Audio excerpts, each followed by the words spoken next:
অবশেষে মুড়িগঙ্গা নদীতে সেতু। মুড়িগঙ্গা নদীতে সেতু তৈরির প্রক্রিয়া শুরু। মুড়িগঙ্গা নদীতে সেতু তৈরির টেন্ডার।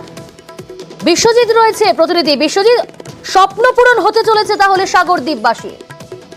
হ্যাঁ দেখো, একেবারে সাগরদ্বীপবাসীর দীর্ঘদিনের যে স্বপ্ন, সেই স্বপ্ন কিন্তু পূরণ হতে চলেছে। অর্থাৎ এই মুহূর্তে আরো একটা ধাপ এগিয়ে গেল বললে চলা যায়, যেহেতু টেন্ডার প্রসেস হয়ে গিয়েছে। অর্থাৎ যে টেন্ডার প্রসেস যেটা দেখা যাচ্ছে, নবান্ন থেকে যেটা দেওয়া হয়েছে, 1438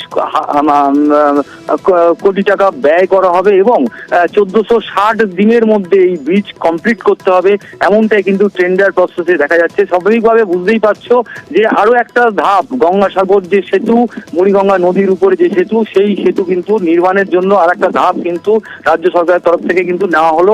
স্বাভাবিকভাবে মুড়িগঙ্গাতে যে গঙ্গাসাগর যাত্রী বা যে গঙ্গাসাগর মেলা রয়েছে, সেই কারণে কিন্তু রাজ্য সরকার এই উদ্যোগ কিন্তু গ্রহণ করেছে। কয়েকদিন আগে আশ্বাস দিয়েছিলেন যে সেতু তৈরি করা হবে মুড়িগঙ্গা নদীতে এবং সেটা দ্রুতই শুরু হবে, আর সেই অনুযায়ী এবার অবশেষে মুড়িগঙ্গা নদীতে সেতু তৈরির প্রক্রিয়া শুরু। এই ব্রিজ হলে আমাদের যাওয়া আসা প্রচুর খুব ভালো হবে, সুবিধা হবে।